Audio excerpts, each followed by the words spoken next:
मित्रों, जैसा हम जानते हैं कि ऊर्जा, पावर, ये हमारी लाइफलाइन है।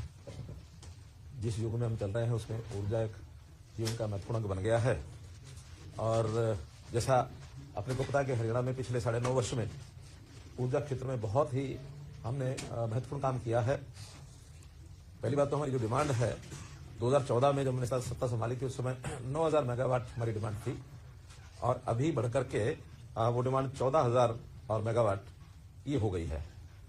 इसकी आपूर्ति हम लगातार अपनी बनाए हुए हैं। जहां तक हमारी अपनी ऊर्जा का उत्पादन का विषय है, अभी तक हमारी वो ऊर्जा 2582 मेगावाट अपनी हम बनाते हैं। इसमें कुछ प्लांट ऐसे भी हैं जो हमारे बंद हुए हैं। पानीपत के खास करके पहले 3 प्लांट 600 मेगावाट के हमारे बंद हुए हैं, और उसके बाद नई ऊर्जा के प्लांट और बनाए जाए।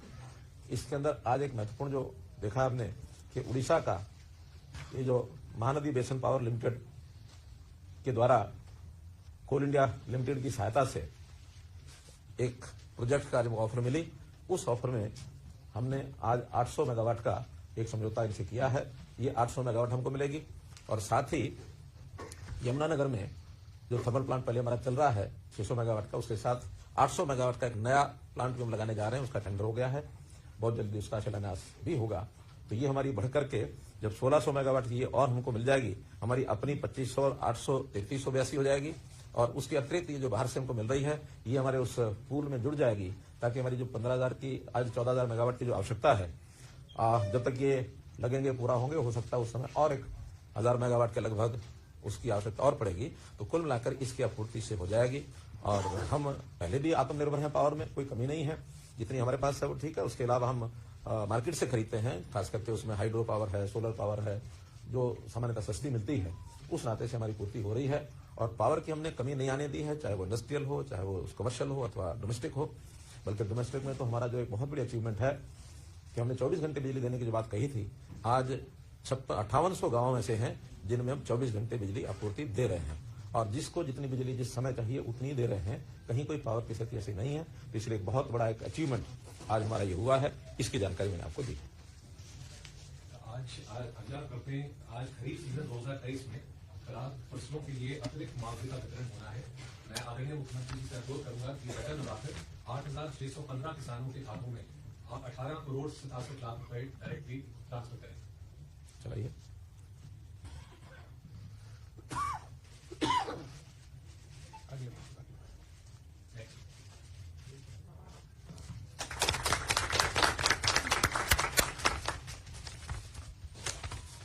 आगे के भी कर लो सारे।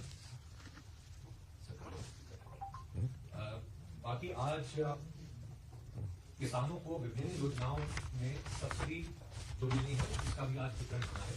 सबसे पहले भावांतर भरपाई योजना के तहत बाजरा के लिए 177.84 करोड़ रुपए,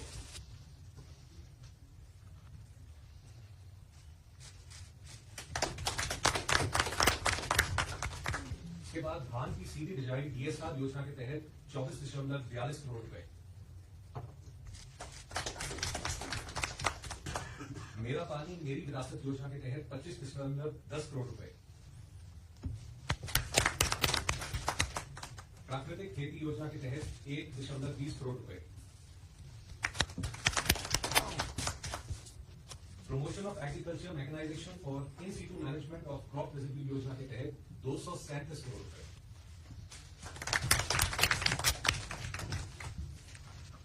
मित्रों, ये था कुल मिलाकर किसानों को समय समय पर जो हम सहायता देते हैं, उसमें आज विभिन्न प्रकार के जो उनका मुआवजा या था उनकी जो इंसेंटिव राशि वो जो बनती है उसको आज हमने रिलीज किया है। आपको पता है कि हरियाणा इसमें बहुत संवेदनशीलता के साथ अपने किसानों के प्रति काम करता है कि जब भी कभी किसी प्रकार की कोई आपदा आती है अथवा हमको कोई नई स्कीम चलानी होती है जिसमें किसान का भी हित हो और उसमें प्रोडक्शन के नाते हो अथवा नई विधि के नाते से, कोई टेक्निक के नाते से हो, तो वो उसके लिए हम नई नई चीजें अपनी खोजते हैं आवश्यकता के अनुसार। तो जैसे सबसे पहले जो खराब फसलें खरीफ सीजन 2023 का ये जो आज मुआवजा दिया गया है, इसमें आज हमने 18 करोड़ रुपए की राशि रिलीज की है, और इस वर्ष में इससे पहले भी 4 बार अलग अलग समय पर ये राशि रिलीज की गई है, तो कुल 130 करोड़ रुपया ये जो फसल खराब होने के बाद विभिन्न मदों के अंदर ये दी गई है, जिसमें चाहे वो वाणिज्यिक संपत्तियों का नुकसान हुआ होगा जब बाढ़ आई थी, अथवा जनहानि का भी हमने एक व्यक्ति के लिए 4 लाख रुपए का जो हमने 40 लोगों को मुआवजा दिया था, तो ये सब मुआवजा मिला करके और 130 करोड़ रुपए की मुआवजा राशि ये हो चुकी है। अलग अलग जिलों में ये सब गया है। इसमें सबसे ज्यादा जब बाढ़ आई थी 4 जिले उसमें हैं जहां 1 करोड़ से भी ज्यादा है, जिसके अंदर अंबाला है, कुरुक्षेत्र है, फतेहाबाद है, कैथल है। ऐसे 4 जिले सब जिलों में ही हैं। गुरुग्राम में बिल्कुल नहीं है, महेंद्रगढ़ नहीं है, मेवात नहीं है। तो इन जिलों में कोई भी बाढ़ का ऐसा प्रकोप नहीं था। तो ये सब जो उन्होंने सेल्फ जो पोर्टल में सेल्फ डिक्लेयर्ड जो उनकी राशि थी वो भरी गई थी, बाद में उसका वेरिफिकेशन करने के बाद और जो जिसका बनता था वो सब हमने ये दिया है। भावांतर भरपाई योजना जो हरियाणा की एक विशेष योजना है, बहुत प्रदेश अब इसके ऊपर अध्ययन कर रहे हैं कि योजना हरियाणा में किस प्रकार से सफलता से चल रही है।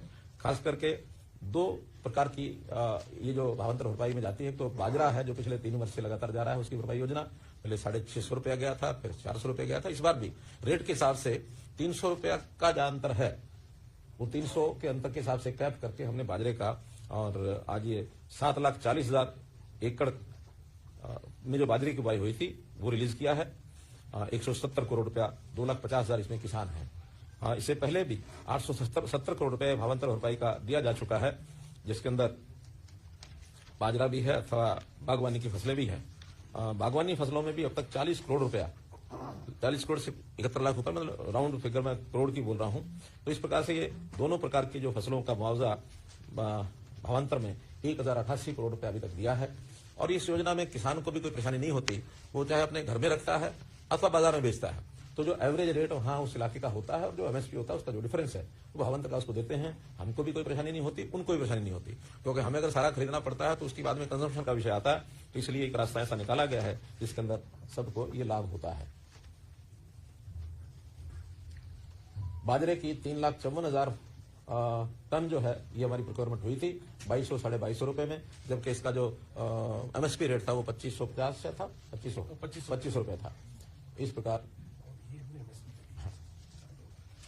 ऐसे ही दूसरा जो विषय था, इस समय धान के नाते से हमने जो योजनाएं शुरू की हैं उसके अंदर एक तो मेरा पानी मेरी विरासत ये किया है। उस मेरा पानी मेरी विरासत में अभी तक हम 2020 में योजना शुरू की गई थी तो 143 करोड़ रुपया ये कुल हम दे चुके हैं। इसके अंदर 118 करोड़ रुपया पहले दिया था और 25 करोड़ रुपया जो है आज 19,500 किसानों को ये आज दिया गया है। इस योजना में 7,000 रुपया प्रति एकड़ ये जो है हम बाजरा छोड़कर दूसरी फसल को बोता तो उसको दिया जाता है। सीधी बिजाई बाजरे की डीएसआर जिसको कहते हैं उसका भी आज 24 करोड़ रुपया रिलीज किया गया है।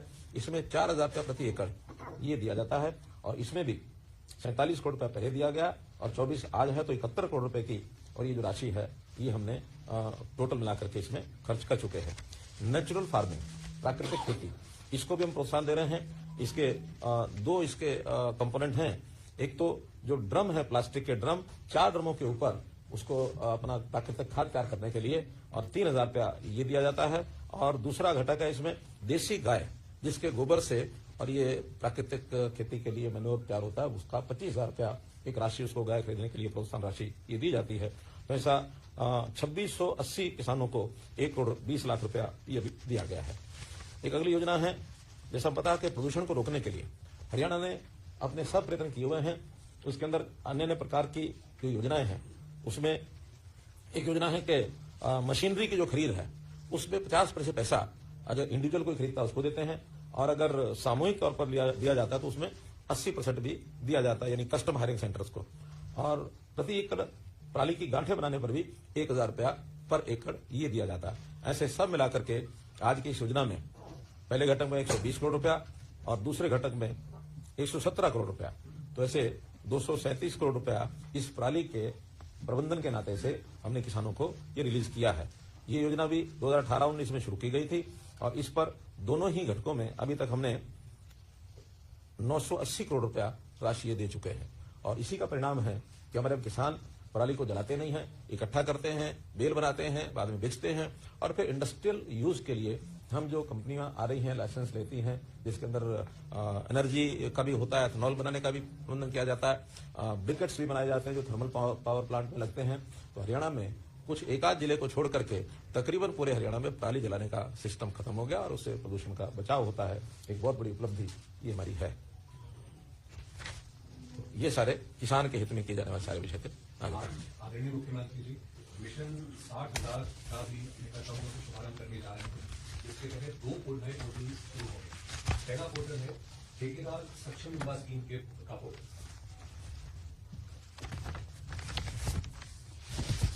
आदरणीय मुख्यमंत्री से अनुरोध करूंगा कि बटन दबाएं।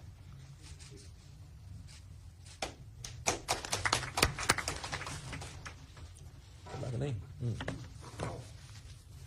हाँ, तो मित्रों, इस विषय में आपको मैं जानकारी देना चाहूंगा कि हमने जहां सरकारी नौकरियों का अपना सिस्टम शुरू किया हुआ है, वो भी मैंने घोषणा पीछे की थी, और एक घोषणा नई जो की थी अभी पिछले शायद 26 जनवरी को ही, कि 60,000 ऐसे लोगों को हम अतिरिक्त काम में लगाएंगे, जिसमें उनका व्यक्तिगत काम भी हो सकता है, उनकी कोई ठेकेदारी में कोई इस प्रकार की योजना बनने वो बन सकते हैं।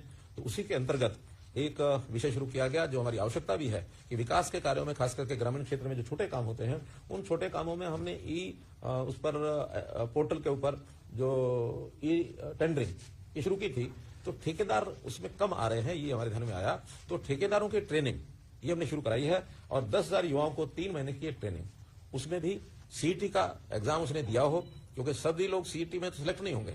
जो सिलेक्ट नहीं होंगे उनको एक ऑप्शन दिया जाएगा कि वो अगर ट्रेनिंग लेना चाहें तो ले सकते हैं, और उसके बाद उनके पास कोई इंजीनियरिंग का या तो डिप्लोमा नहीं तो डिग्री ये होनी चाहिए, और ये लेकर के आते तो 3 महीने की उनको ट्रेनिंग देंगे और उनको एक सर्टिफिकेट देंगे। ऐसे सर्टिफिकेट वाले जो व्यक्ति हैं 25 लाख रुपए तक का काम लेने का वो एक प्रकार से योग्य हो जाएगा, एलिजिबल हो जाएगा। वो 25 लाख का पहला काम बिना किसी प्रायर एक्सपीरियंस के वो ले सकता है।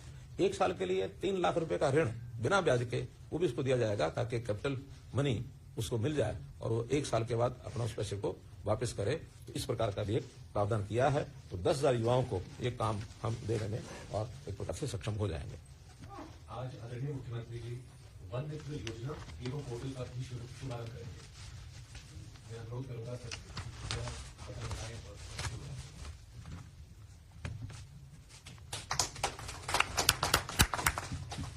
और मित्रों, ये भी मिशन 60,000 का ही एक भाग है, और इस मिशन 60,000 में एक योजना ऐसी बनाई गई है कि हमारे यहाँ फॉरेस्ट डिपार्टमेंट में ये तो क्लेम होता ही है कि हर वर्ष हम पौधे लगाते हैं, और पौधे लगाने के बाद वर्षा के समय वो लगाए जाते हैं, लेकिन बाद में जब उनका सर्वाइवल रेट देखा जाता है तो सर्वाइवल रेट बहुत कम मिलता है।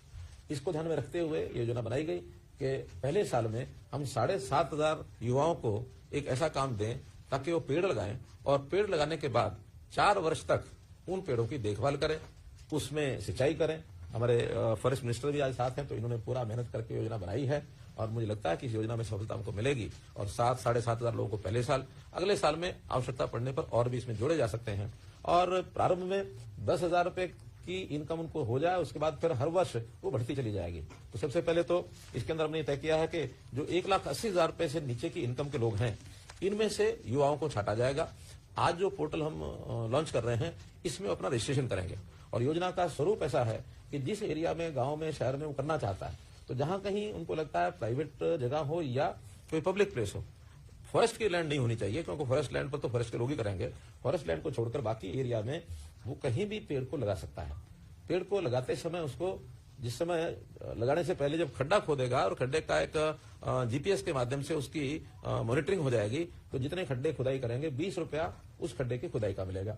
इसके बाद जिस दिन पेड़ लगा देगा, नर्सरी से उनको पेड़ मिलेंगे, और कोशिश ये रहेगी कि 2.5-3 फुट से बड़ा पेड़ उनको मिले, ताकि वो बाद में लगने के बाद 3-4 वर्ष में बड़ा स्वरूप कर लेगा। छोटी नर्सरी उनको नहीं देंगे, तो 3-3.5 फीट का, 2-2.5 फीट का, 3 फीट का पेड़, यानी बड़ा पेड़ उनको मिलेगा। और जिस दिन वो पेड़ लगाएगा 30 रुपया उस दिन उसको मिलेगा। तो शुरू में पहले ही महीने में 50 रुपया महीना उसको मिल सकता है, और उसके बाद साल भर के लिए 10 रुपया महीना हर पेड़ का। अगर 1,000 पेड़ लगा दिए हैं तो शुरू में 50,000 रुपया मिल जाएगा, और उसके बाद 10,000 रुपया महीने का उनको मिलता रहेगा। और उसमें पानी, खाद, जो कुछ डालना उसको प्रबंध करेगा, और उसका हर महीने जीपीएस सिस्टम में उसको मॉनिटर किया जाएगा कि हाँ, ये पेड़ जो उसने लगाया था वो वही पेड़ आगे बढ़ रहा है। और उसी पेड़ का अगले वर्ष में उसको 8 रुपया मिलेगा, लेकिन अगले वर्ष में नए पेड़ भी वो लगाना चाहेगा तो एक 10% पेड़ अपने बढ़ा सकता है। यानी 10,000 1,000 पहले लगाए हैं तो 100 पेड़, इसको अगर ज्यादा लगाना कोई चाहेगा तो 200 पेड़ भी कर सकते हैं, ताकि उसको पिछले भी 8,000 रुपये मिल जाए, और ये नए पेड़ के भी अगर 200 हैं तो 50 रुपए का लगाते हैं समय, और बाद में 10 रुपया यानी 2,000 रुपया ये, ताकि किसी भी कारण से उसकी कीमत लमसम भी अच्छी मिले और बाद में 10,000 रुपये सुनिश्चित हो जाए।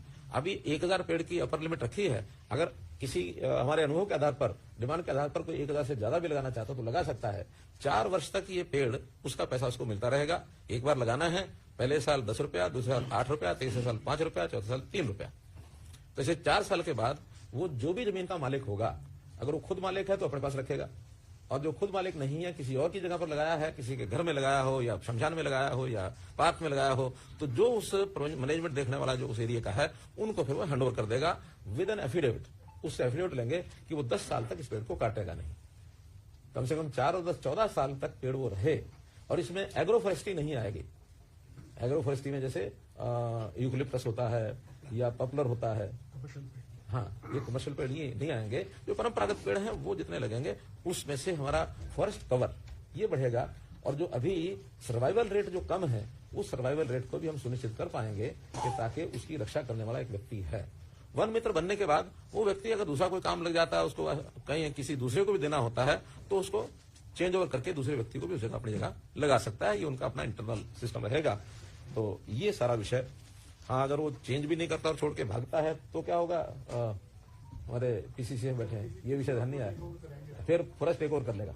हाँ, यानी कोई मान लो बीच में छोड़ जाता है और कोई आगे किसी और को हैंड ओवर नहीं करता, तो उसको फिर फॉरेस्ट टेक ओवर कर लेगा।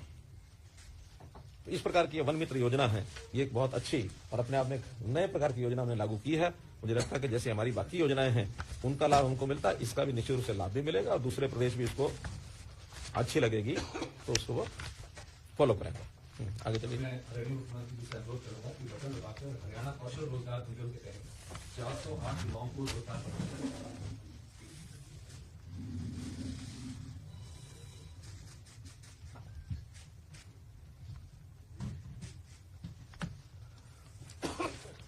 मित्रों, 408 युवकों को और इस समय ऑफर लेटर ये भेजे जा रहे हैं।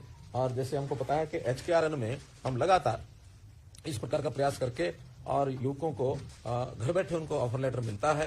केवल एक डाटा बैंक हमारे पास है, उस डाटा बैंक में उनकी जो क्वालिफिकेशन है और उनका जो एक्सपीरियंस है या अन्य जो शर्तें इसमें हैं, वो लेकर के उनको एक रैंकिंग दी जाती है। उस रैंकिंग के आधार पर higher the rank sooner he'll get the offer letter, लेकिन उसकी क्वालिफिकेशन रिक्वायर्ड है वो होनी चाहिए। तो आज जो 408 किए जा रहे हैं, इसमें लेवल 2 और लेवल 3 इसके किए जा रहे हैं। लेवल 1 अभी नहीं किया है। लेवल 1 का इनके होने के बाद जो ये ज्वाइन करेंगे, अगर मान लो इनमें से ये ज्वाइन नहीं करते हैं और हमारे पास इस प्रकार के लोग नहीं है, तो फिर बची हुई जो जगह है वो लेवल 3 वालों को भी हम देंगे। लेवल 3 लगभग 2800 हमारे पास इंडेंट्स हैं, जिसको अगले किसी भी चरण में 2800 लोगों को वहां भी देंगे।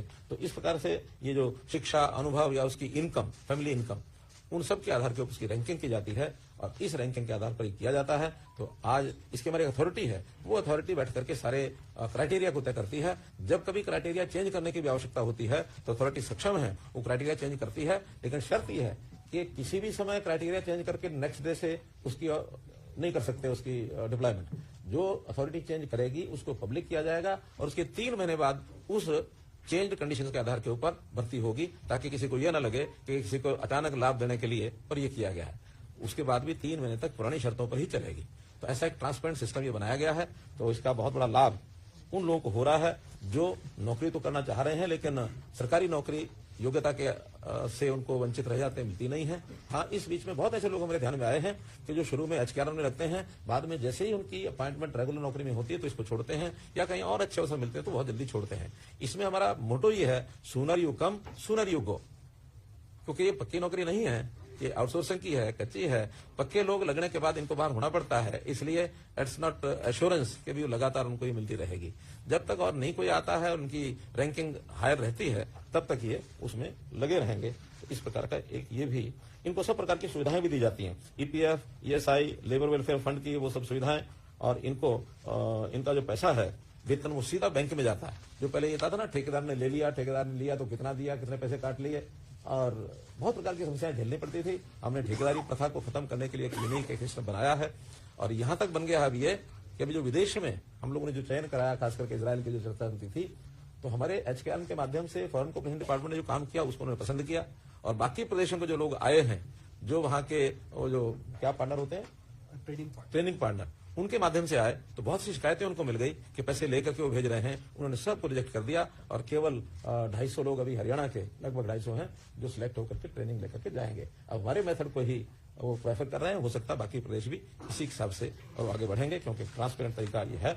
इसके अंदर सालाना 10 आकस्मिक अवकाश और 10 मेडिकल अवकाश ये भी उनको दिए जाते हैं। आयुष्मान भारत की सुविधा भी उनको 1500 रुपया लेकर के, और इन सबको जैसे 3 लाख तक की जो एक कंडीशन है कि 3 लाख तक 1500 रुपए देंगे, वो लाभ भी उनको दिया जाता है। मैं मुख्यमंत्री से अनुरोध करूंगा कि समर्थ वृद्धावस्था सेवा आश्रम योजना का शुभारंभ डॉक्टर को रिलीज करें।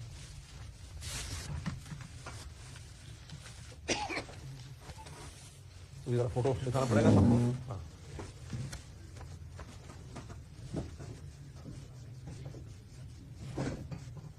धन्यवाद मित्रों, ये भी एक योजना ऐसी है जिसकी बहुत आवश्यकता हमको महसूस हो रही थी। हमारे परिवारों के जो बुजुर्ग हैं, बड़ी आयु के लोग हैं, उनके लिए ठीक है कि हमने पेंशन भी सारे देश में सबसे ज्यादा हम देते हैं, लेकिन फिर भी एक आयु के बाद व्यक्ति की आवश्यकताएं शायद परिवार में पूरी नहीं होती हैं। परिवार में उस प्रकार का सम्मान नहीं मिलता है, वो अलग रहने की भी इच्छा करते हैं, कई बार परिवार के लोग भी उनको बाहर करते हैं।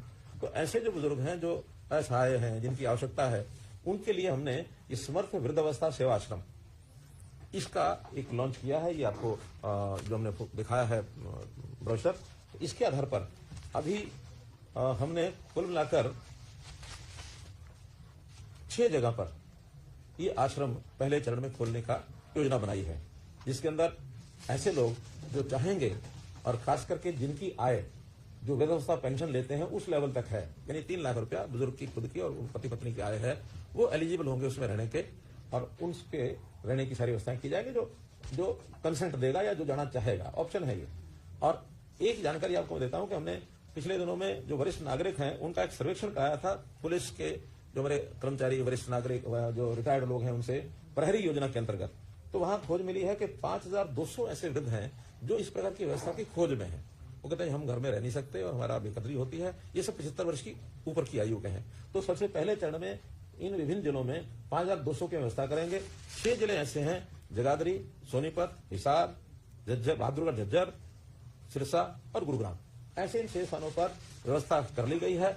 50 का व्यवस्था कम से कम रहेगी। 50 से ज्यादा आवश्यकता पड़ने पर वहां एचएसपी, एवीपी अथवा हमारे अर्बन लोकल बॉडीज वो मिल करके कोई स्थान देंगे। डिप्टी कमिश्नर उसकी सारी ये देखभाल करेंगे। वहां उनको सबको उनकी जो आवश्यकताएं हैं, उनकी जो दैनिक गतिविधियों में जो जरूरतें हैं, चाहे वो बीमार व्यक्ति है, कोई दिव्यांग है, उसकी चिकित्सा, कोई छोटा मोटा टीवी मनोरंजन, ये भी वहां रहेगा। और नए कौशल अगर उसमें सक्षम लोग हैं तो उनको कुछ कौशल सिखा करके और वो इंडोर कुछ काम भी करना चाहें तो अपना कर सकते हैं। इस प्रकार का एक मल्टीपल एक्टिविटीज का वो सारा ये केंद्र रहेगा। और ये प्रयोग भी हमने शुरू किया है। 6 स्थानों पर इनका आज हमने लॉन्चिंग की है। जो 3 लाख से ऊपर की आय वाले लोग भी अगर वो रहना चाहते हैं तो पेड बेसिस पर और उनको भी रखने की एक योजना ये हमने विचार की है। अगर कोई आएंगे उसका भी उस सेंटर का क्या खर्च है उसका कैलकुलेट करके उसके लिए भी हम करेंगे। इसके संचालन के लिए एनजीओ जो हैं वो भी आवेदन कर सकती हैं। स्थान हम उपलब्ध कराएंगे, इंफ्रास्ट्रक्चर कराएंगे। उसकी रनिंग में एनजीओ आगे आएंगी तो हमारी अपेक्षा है कि वो आए तो शायद व्यवस्था और अच्छी चल पाएगी। ऐसा भी हमने इसमें विचार किया है। अभी 6 जिले बाद में करते हैं। आज आदरणीय मुख्यमंत्री जी मुख्यमंत्री मातृत्व सहायता योजना के पोर्टल का भी शुभारंभ करेंगे। सर आपसे अनुरोध करूंगा बटन दबा के।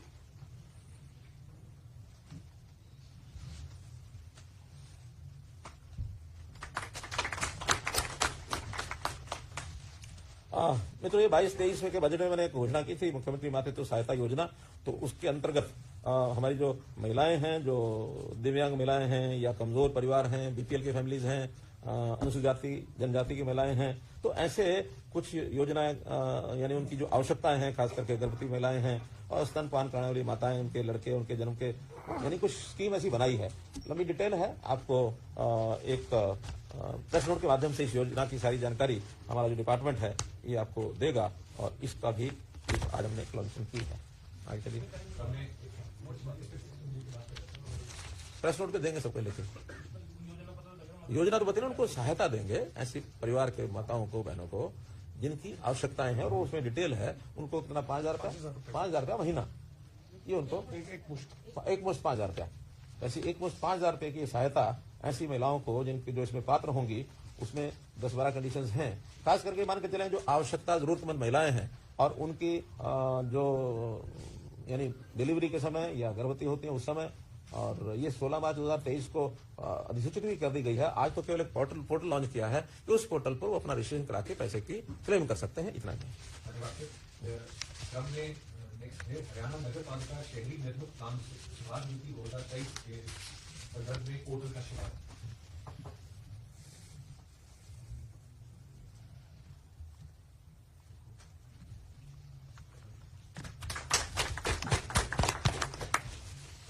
मित्रों, जैसा आपने को पता है कि अभी हमने जन संवाद कार्यक्रम किया, और जन संवाद कार्यक्रम में भी और उसके बाद विकसित भारत संकल्प यात्रा, उस समय भी लगभग 8,000 से ऊपर ये कार्यक्रम हुए हैं। सभी गांव में हुए हैं, शहरों में भी हुए हैं। तो इन 8,000 गांव में जो हमारे पास डिमांड्स आई हैं, कुछ शिकायतें आई हैं, या कई ऐसे केसेस जो पुराने उलझे हुए हैं, उन सबको सॉल्व करने के लिए हम लगे हैं। एक बड़ी मात्रा में ऐसे एप्लीकेशंस हैं जहां लोग 50-50 साल से रह रहे हैं। उनके शुरू में रेजिडेंशियल मकान थे, जब अलॉट किए गए, बाद में धीरे धीरे आवश्यकता पड़ने पर उन्होंने इसमें किसी ने दुकानें बना ली, किसी ने छोटी इंडस्ट्री बना ली। तो उनका एक लैंड यूज तो ओरिजिनली कुछ और था, लेकिन बाद में बदल करके ऐसी बड़ी मात्रा में लोग हो गए, और इसके कारण से उनको कठिनाइयां झेलनी पड़ी। कभी यूएलबी का इंस्पेक्टर पहुंच गया, कभी टाउन कंट्री प्लानिंग पहुंच गया, कभी, क्योंकि उल्लंघन तो है ही है। अब उसके लिए हमने एक पॉलिसी बना दी है कि नहीं, इनका कन्वर्जन ये अब रेगुलर हो जाएगा कि जहां कहीं किसी ने इस प्रकार का इंडस्ट्री अथवा कमर्शियल कोई दुकान अपनी बना ली है, तो उसके लिए कुछ शर्तें ये लगा करके, और उस डिमांड को पूरा करने के लिए रेजिडेंशियल टू कमर्शियल, इसका एक्ट भी बन चुका है, पॉलिसी भी बन चुकी है। आज तो उसका पोर्टल हमने लागू यानी चालू किया है। इस पोर्टल में ऐसी जिसकी डिमांड है वो अपना भर देगा, और भरने के बाद जो पैरामीटर हैं, जो शर्तें हैं, उसकी कुछ फीस है, उस फीस के हिसाब से, और वो उसमें मानो एप्लीकेशन फीस 10 रुपया प्रति वर्ग मीटर है। ऐसे ही कन्वर्जन चार्जेस हैं, उसका विकास शुल्क लिया जाएगा, कंपोजिशन शुल्क है, पैसा, और ये पैसा देने के लिए सब लोग तैयार हैं। इंडिविजुअल कुछ केसेस तो हमने कैबिनेट मीटिंग में किए भी हैं और लोग खुश हुए उससे। तो उसके लिए अब जनरल पोर्टल बना दिया कि जो भी कोई अप्लाई करेगा उसको इसका लाभ मिल जाएगा। एक बहुत बड़ा, शहरों में खास करके जो 50 साल पुराने शहर हैं, ऐसी जगह के लिए एक बहुत बड़ी सहूलत ये लोगों को हमने दी है। आज आदरणीय मुख्यमंत्री जी पंचायत कार्यों के लिए लेबर रेट में भी बढ़ोतरी। मित्रों, पंचायतों के काफी सुधार हमने किए हैं, बहुत उनको पावर्स डेलीगेट की हैं, फाइनेंशियल भी की हैं, अपने निर्णय लेने के लिए भी की हैं, और अपने आप को काम करा सकते हैं डेलीगेशन पावर्स के माध्यम से। उसी में उनकी एक शिकायत थी कि हमको जो रेट्स तय करके दिए जाते हैं, चाहे मटेरियल के चाहे लेबर के, वो वहां की आवश्यकता के हिसाब से कम है, उचित नहीं है, इसलिए उनको काम करने में कठिनाई आ रही थी।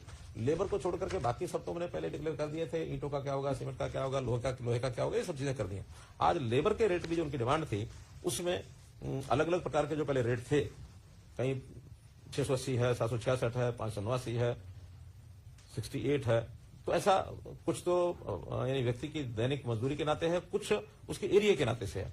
जैसे 100 mm मोटा इंटरलॉकिंग पेवर ब्लॉक, तो इसका जो रेट है ये पर स्क्वायर मीटर होता है, क्या होता है, पर स्क्वायर फुट है। तो इस प्रकार के सारे रेट अलग अलग हैं। तो उसमें बढ़ोतरी की गई है। उस बढ़ोतरी में 56 रुपए, 53 रुपए, 53, 41, तो अलग अलग रेट की बढ़ोतरी करके उनकी सारी जानकारी लेने के बाद जो उनकी डिमांड थी उसको रैशनलाइज करते हुए ये सारे रेट की बढ़ोतरी की है। और मैं समझता हूँ ग्राम पंचायतों को अब ये कठिनाई नहीं आएगी। 7.5 सामान्य पक्की ईंटों के साथ ईंट का काम, ये क्या पर किलोमीटर है, क्या है ये 4436 क्यूबिक मीटर। अच्छा, तो खैर ये जो रेट्स हैं ये अलग अलग प्रकार के, जो हमारा HSR है, उस HSR के साथ तुलना करते हुए जहां जहां कम है वहां उसके मुकाबले में ला करके और उनकी कठिनाई को ये दूर किया।